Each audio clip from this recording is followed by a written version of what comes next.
자, 말씀 함께 나누겠습니다. 오늘 우리 함께 나눌 말씀은요, 기름 부음 받은 그리스도라고 제가 제목을 달았고요.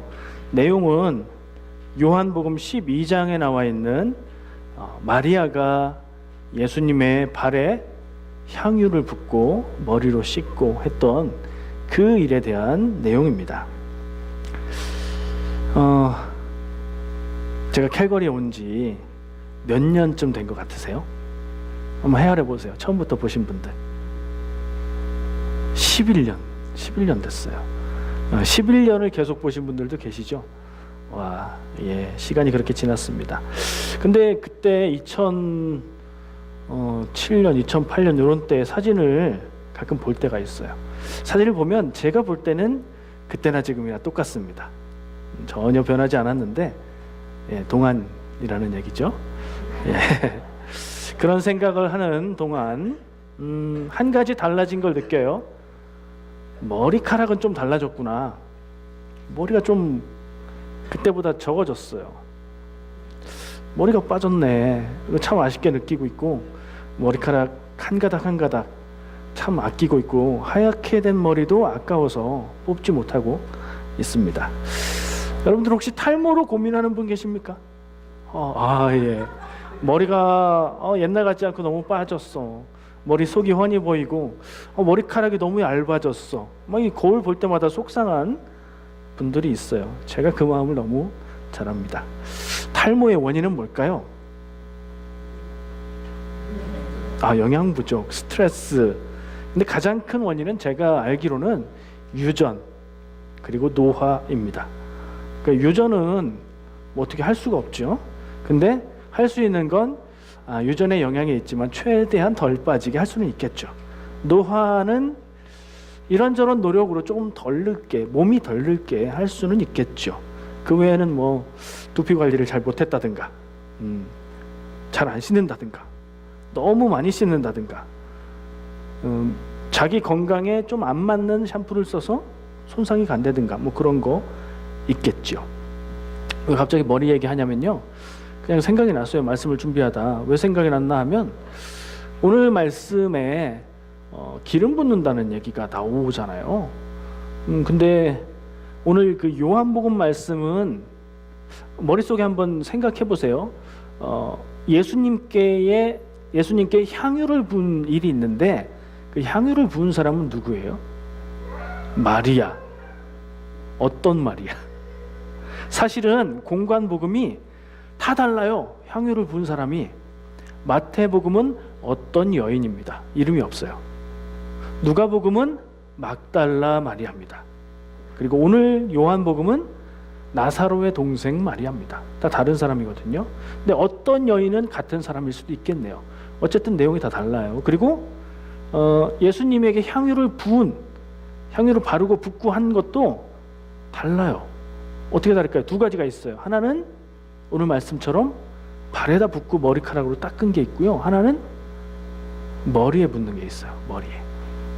그러니까 복음서의 기록들이 조금씩 달라요. 그래서 어떤 사람은 그게 잘못 기록된 게 아니라고 얘기를 하려고 예수님께 기름 부은 사건이 사실은 2번 있었던 거야. 그래서 사람도 다르고 부은 위치도 다른 거야. 이렇게 설명도 합니다. 어쨌든 복음서마다 조금씩은 달라요. 저는 이제 머리에 기름 붓는다는 상상을 해본 거예요. 머리에 기름을 언제 붓죠? 성경에?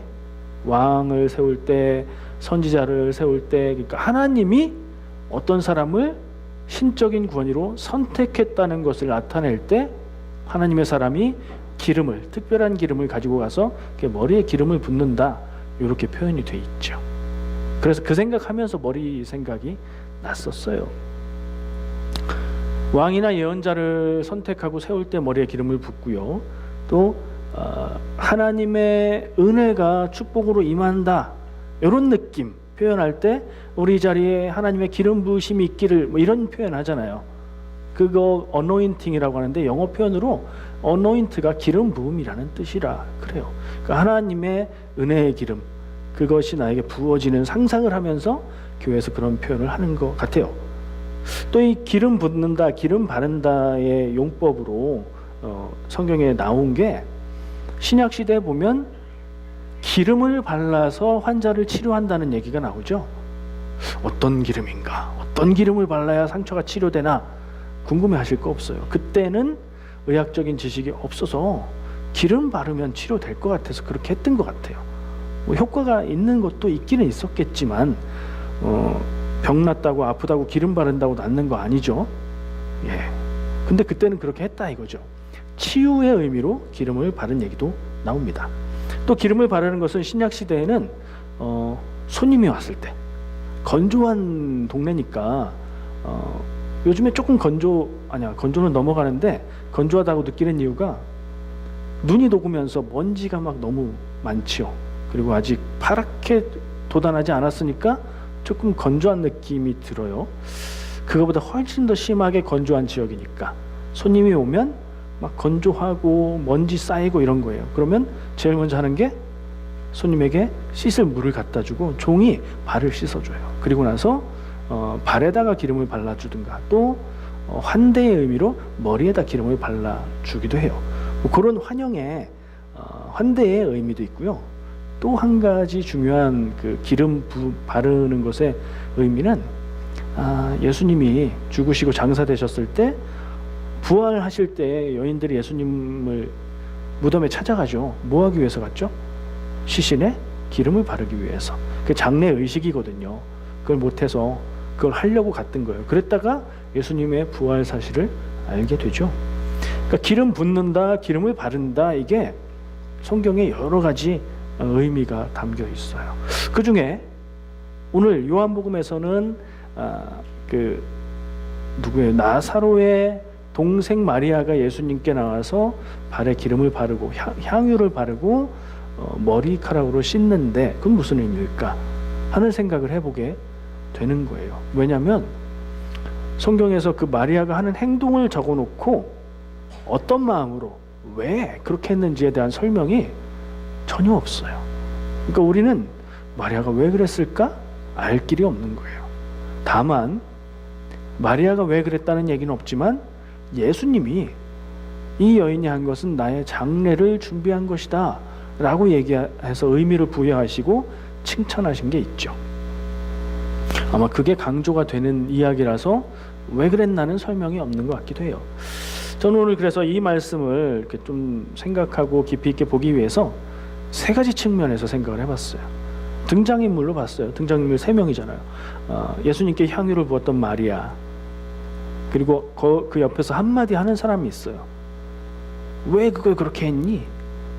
그걸 팔아서 가난한 사람들에게 나눠주면 300데나리온의 가치가 되는 건데 그걸 왜 그렇게 하지? 라고 책망한 사람, 유다. 우리가 잘 아는 그 유다.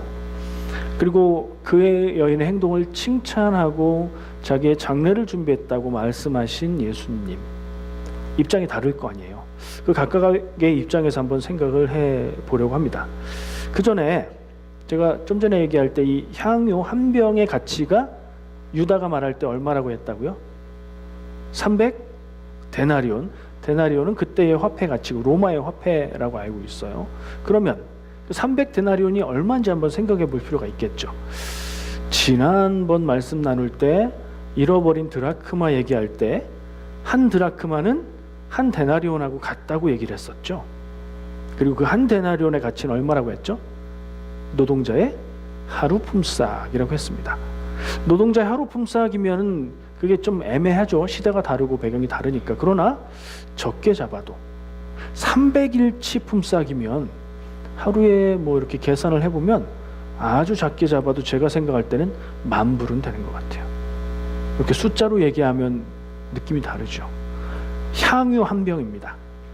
아주 좋은 향이 나는 고급 향유, 순전한 퓨어라고 되어 있으니까 이거는 섞지 않은 원액이에요. 그거 한 병이 10,000불, 싸게 잡아도. 이거를 알버타 미니멈 웨이지 기준으로 환산을 하면 36,000불 한 병에. 와, 엄청 비싼 거네요. 그러니 유다가 이렇게 말할 만도 한 거였어요. 예수님께 한 번에 이 귀한 향유를 부어드리고 씻어드리고 하는데, 예수님께 귀한 것을 드리는데 10,000불에서 36,000불 정도 되는 그 가치를 예수님께 부어드렸다. 이 사건의 겉으로 드러나는 내용이 그래요.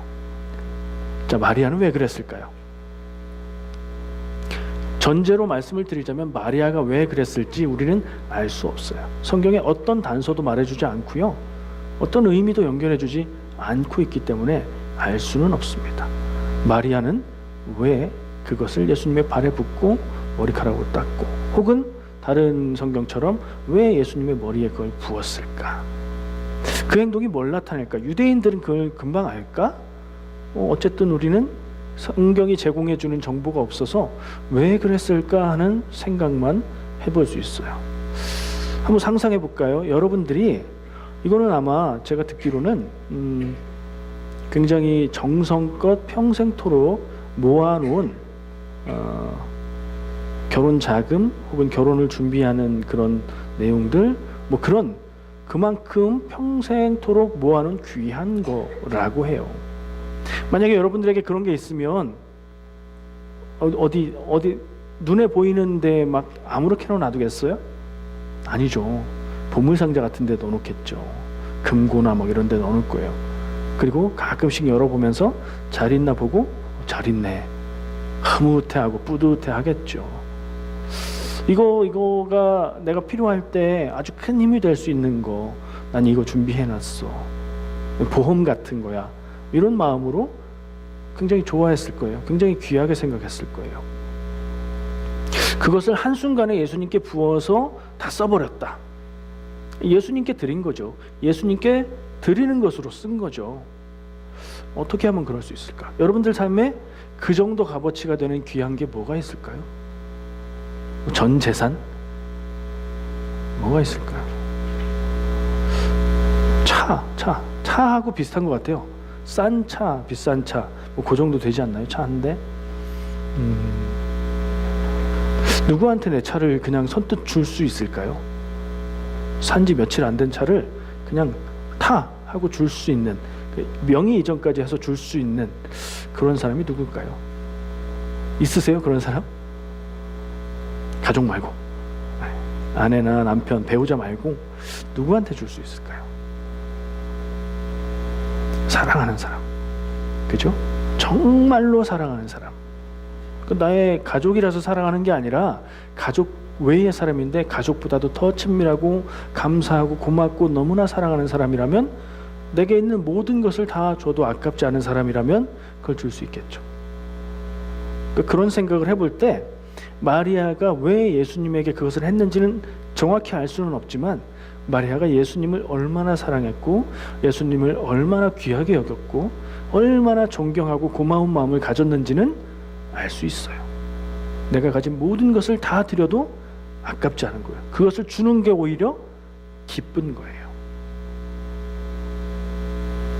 마리아는 자기가 가진 것 중에 가장 귀한 것을 예수님께 드렸습니다.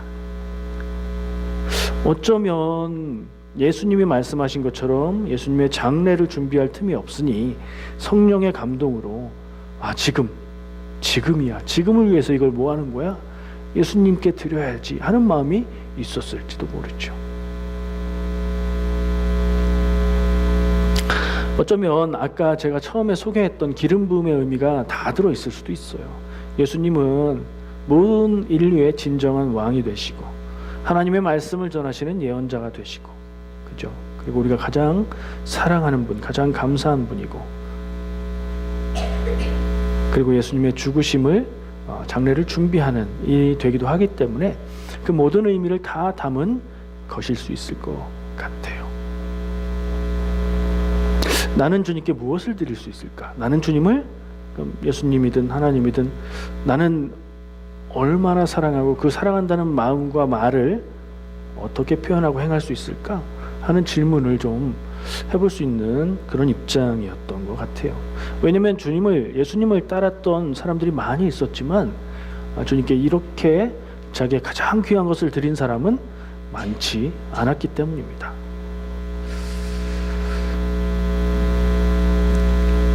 유다의 입장을 한번 보죠. 유다는 뭐 좋은 얘기하기 어려운 사람이죠. 예수님을 배신하고 예수님을 팔았던 제자이지 않나요? 근데 요한복음은 재밌어요. 유다가 그 상황을 보면서 얘기합니다. 왜 그것을 300데나리온에 팔아서 가난한 사람들을 돕지 않고 그렇게 하냐, 그렇게 허비하냐, 그렇게 한 번에 써버리냐. 예수님께 드리기에는, 예수님께 드리는 건 좋은 건데 그냥 그 병채 드리면 되잖아. 병채 드리면 나한테 들어와서, 내가 회계 담당이니까 나한테 들어와서 그 정도의 가치를 내가 쓸 수 있을 텐데. 무슨 얘기죠? 요한복음의 설명에 그가 도둑이었다 이렇게 설명하고 있어요.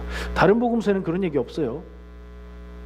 근데 요한복음은 그는 도둑이었기 때문에, 공금에 손을 댔기 때문에 그가 자기가 쓰려고 그런 말을 했다, 이런 설명을 하고 있어요.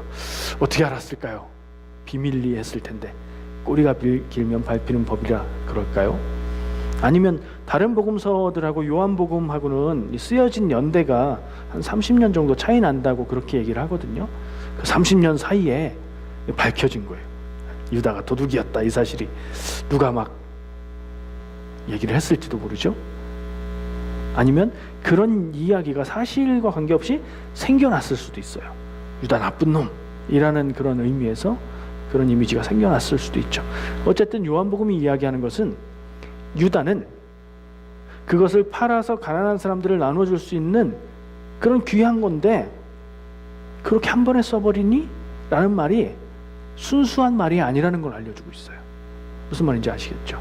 그 말은 좋은 말인데, 말은 납득이 가고 이해가 되는 말인데, 그렇게 말하는 의도는 쥐가 가지려고, 자기가 쓰려고, 자기의 사욕을 채우려고, 혹은 그렇지 않아도 자기가 그걸 관리하니까 자기 이름으로 기분 좋게 자기가 누군가에게 쓸 수도 있잖아요. 말과 마음이 다른 경우, 유다는 그랬다고 지금 이야기하고 있는 거예요. 그러니까 보통 이 사건을, 성경 말씀을 읽을 때에 그러네, 하나 예수님을 사랑하는 마음도 귀하고 좋지만 한 번에 10,000불에서 36,000불 정도 되는 병에 그 향유를 부어서 끝내버린다는 건 좀 심하네. 그거 팔아서 그 돈으로 가난한 사람들을 도우면 10,000불에서 36,000불요, 정말 많이 도울 수 있는 금액인 건 사실이잖아요. 진짜 그런 것 같은데? 이렇게 받아들일 수도 있죠. 근데 요한복음은 유다의 속마음이 그게 아니었다, 이렇게 얘기를 해주고 있어요. 유다의 그 말은 상식을 대변합니다. 그 상황에서도 그렇고 우리가 살아가는 일 가운데서도 그래요. 맞는 말 잘하는 사람 있지요. 교회에서도 그래요. 누가 들어도 그럴듯하고 누가 들어도 말이 되는 얘기를 하는 사람이 있어요. 근데 그게 진심, 좋은 마음에서 나오는 이야기일 수도 있고 속마음은 다른 경우도 있어요. 살아보면 그렇지 않아요? 나한테 친절한 말을 하고 나한테 잘해주는 것 같아서 마음을 열고 친하게 지내려고 했는데 처음엔 좋은 것 같았는데 나중에 보니까 그 사람 마음이 그런 게 아니었어. 나를 다른 사람들한테는 다르게 말하고 다녔더라고. 나를 속여서 내 돈을 가져가려고 하는 거였더라고. 그런 경험들, 그런 얘기들 듣잖아요. 사람은 믿으면 안 돼요. 이건 뭐 다른 사람을 믿지 마라 이런 얘기가 아니라 사람은 믿을 만한 존재가 못 된다는 얘기예요. 나 자신을 생각해보고 남을 생각해 보면 그렇죠. 저는 그래서 이렇게 생각해요. 다른 사람의 말을 들을 때 그 사람이 아닌 이상 그 사람 마음을 볼 수 없잖아요. 예수님이 아닌 이상 그 사람의 마음을 꿰뚫어 볼 수 없잖아요. 그럼 어떻게 해야 되느냐? 그냥 저 혼자 생각해봤어요. 한 반은 자기 진심이 아닐 거다 이렇게 생각해요. 반 정도는 그냥 하는 말, 의례적으로 하는 말, 혹은 속마음과 다르게 하는 말도 있을 거다. 그러면 남들이 하는 말 2분의 1은 믿지 마라 이런 얘기가 되죠. 근데 진심으로 하는 말 가운데도 못 믿을 말이 있어요. 진심인데 왜 못 믿어요? 사람이 자기 마음을 그대로 다 행할 수 있어요? 사람이 자기가 하고 싶은 대로 다 할 수 있어요? 아니거든요. 진심이고 좋은 마음으로 말은 할지라도 그 말의 내용을 행할 수 있는 건 또 다른 일이에요. 그럼 그것도 한 반 정도는 못 믿을 거라고 생각해요. 진심이지만 그걸 하지 못한다 하는 생각을 해봤을 때 그럼 결국에 남는 건 얼마큼이에요? 4분의 1. 다른 사람의 말을 들을 때는 저는 한 4분의 1 정도 들어요. 그러나 나를 속이는구나 이렇게 보는 건 아니고 진심은 들으려고 해요. 그러나 그게 그대로 이루어진다는 그런 생각은 한 4분의 1 정도만 해요. 거꾸로 생각해 볼까요? 남의 얘기를 듣는 입장뿐 아니라 내가 말할 때는 어떨까요? 내가 말하는 것도 가만 생각해 보세요. 내가 누군가에게 말을 할 때 내 속마음 100% 그대로 말하나요? 네가 나한테 지금 그렇게 힘들다고 얘기하고 있지만 나 너 위로해주고 동조해주고 싶은 마음 없어 이렇게 말하는 사람이 있어요? 아이 그래 힘들지 그래 기도할게 그러고 가겠죠. 싫어하는 사람의 경우 진심이 아닌 말을 그냥 다 할 수 없잖아요. 그렇죠? 그런 말은 차라리 안 하는 게 나은 것 같아요. 그리고 아까 얘기한 거 똑같잖아요. 진심으로 도와주고 좋은 마음이고 진심의 마음을 말로 표현하고 싶은데 내가 진짜 그 말처럼 할 수 있을까? 생각해보면 내 말도 역시 4분의 1밖에 나도 믿을 수 없는 거예요. 그럼 어떻게 해야 돼요? 말을 줄여야죠. 가볍게 말하지 말고 깊이 생각하고 말하고 단정해서 내가 한다 이런 말보다는 내가 할 수 있도록 노력을 해볼게 하는 마음을 전하는 걸로 해야 되지 않을까요? 그러니까 유다의 모습에서는 그런 생각을 해본 거예요. 말과 마음이 다른 사람들의 모습. 남도 그렇고 나도 그렇다. 진심을 말하기보단 어쩌면 가식을 말하고 진심을 말하지만 그 진심도 다 지킬 수 없는 우리의 모습을 한번 깊이 생각해야 되겠다. 그런 생각을 해봤습니다. 정치인들만 그럴듯한 말 하는 거 아니죠? 누구나 그래요. 아기들도 혼날 것 같으면 거짓말 할 줄 알아요. 우리에게 주어진 능력인 것 같아요. 근데 그거 남 얘기 들을 때도 우리가 말할 때도 한번 깊이 생각할 필요가 있다는 생각을 합니다. 또 혹시 이런 경우도 있어요. 남들이 모르는 내가 잘한 거, 자기의라고 하죠. 자기 의를 나의 옳음을 내가 잘한 것을 드러내고 싶은 마음에 입이 근질근질하다면 그건 그냥 꿀꺽 삼키시기를 권면합니다. 남이 알아줘서 얘기해주면 그거는 명예가 될 수 있는데 내가 내 입으로 말하면 그건 자랑이 되거든요. 자랑이 좋게 들리는 경우는 거의 없어요.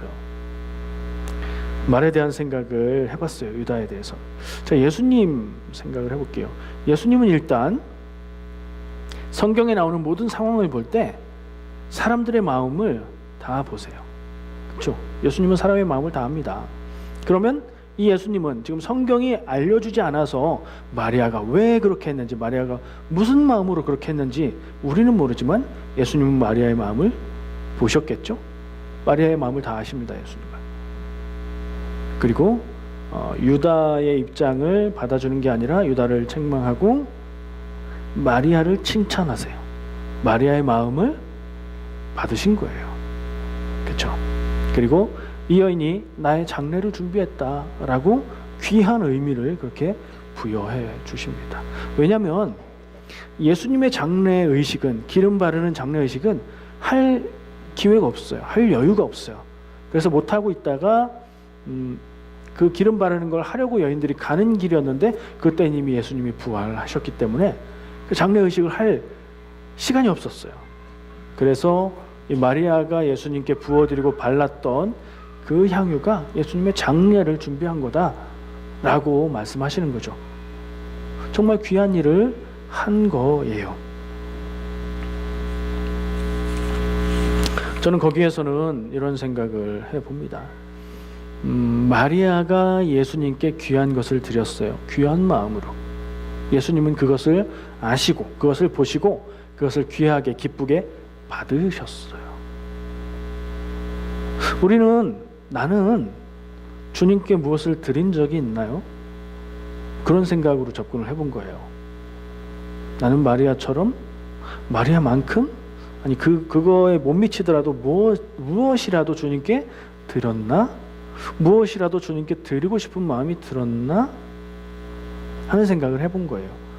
그리고 내가 주님 앞에 무엇이든 드릴 때는 주님께서 기쁘게 받으시고 쓰시겠구나 하는 생각을 한 거예요. 마리아가 어떻게 어떤 마음으로 무슨 뜻으로 드렸던 예수님은 그것을 기쁘게 받으셨고 자기 장례를 준비한 것으로 쓰신 거잖아요. 그러니까 내가 하나님께, 내가 예수님께 무엇을 드리면 이걸 잘 쓰실까? 이게 잘 쓰일까? 이게 가치가 있는 일일까? 고민을 할 필요 없고 나는 그 마음을, 내 마음을 드리면 된다는 생각을 해본 거예요. 상상을 한번 해봤습니다. 마리아가 예수님을 특별히 사랑하고 귀하게 여기고 존경했어요. 평소에도 자주 만났고 마리아가 예수님 말씀 듣느라고 집안일 안 도와주니까 마르다가 언니가 얘기했던 그런 내용 기억나시죠? 그럴 만큼 예수님의 말씀을 귀하게 여기고 그랬었어요. 근데 어느 날 예수님이 딴 데 가셔서 안 계신데 자기 오빠가 병들어서 죽게 생겼어요. 그래서 예수님한테 급하게 소식을 전했어요. 오빠 나사로가 죽을 것 같아요. 아무래도 심각해요. 그래서 예수님은 소식을 듣고 거길 가셨어요. 근데 늦었어요. 마리아는 예수님께 소식을 전했고 애타고 간절한 마음으로 기다렸는데 예수님은 늦게 오셨고 오빠는 죽어버렸어요. 얼마나 상심이 크고 얼마나 마음이 상했을까요? 왜요? 가족을 잃은 것도 가슴 아픈 일이지만 예수님이 병든 사람들을 고치고 귀신을 쫓고 뭐 이런 것들 경험했기 때문에 예수님이 오시면 오빠도 죽지 않고 살겠지 하는 기대를 가졌겠죠. 그리고 애타게 기다렸는데 죽을 때까지 예수님은 안 오신 거예요. 사람의 눈으로 볼 때, 사람의 생각으로 볼 때 예수님이 늦으신 거예요. 야속하고 속상하고 원망스럽고. 근데 예수님의 입장에서 본다면, 예수님의 때로 본다면 그의 육신의 생명이 다해서 죽었더라도 예수님은 그를 일으켜서 살릴 수 있는 거죠. 지금 나사로 얘기하는 거예요. 나사로는 죽었는데 예수님이 무덤에 가서 나사로야 나오라 그러니까 살아서 나왔거든요. 예수님이 오셨고 오빠가 그렇게 살아났어요. 마리아의 마음은 어땠을까? 눈물도 많이 나왔을 거고 놀라기도 많이 놀랐을 거고 기쁘기도 엄청 기뻤을 거고 아 예수님이 이런 분이시구나. 내 생각이 짧았다. 원망하고 속상했던 마음도 다시 생각하게 될 거고 그러니까 뭔가 생각이 달라졌을 거예요. 이전에도 예수님을 사랑하고 존경했겠지만 오빠가 그렇게 죽는 경험을 하니까 가족의 상실을 경험하시면 그동안 중요하게 여겼던 막 붙들려고 노력했던 거 그런 거 별거 아니구나 하는 생각을 하게 되잖아요. 그 향유병 그 생각을 하지 않았을까요? 내가 그걸 보고 그렇게 좋아하고 귀하게 여겼는데 이 예수님께 감사 고마운 마음 사랑의 마음을 표현하고 싶은데 뭘 드릴 수 있을까?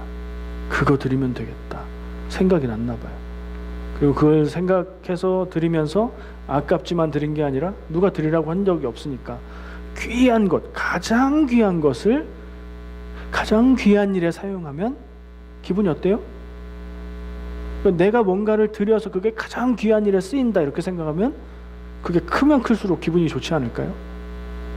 나에게 있는 가장 귀한 것을 예수님께 드리면서 예수님이 받으실 때에 마리아는 상실감이 아니라 야 이제 저거 날아가는구나 그 마음이 아니라 더 기뻤을 것 같아요.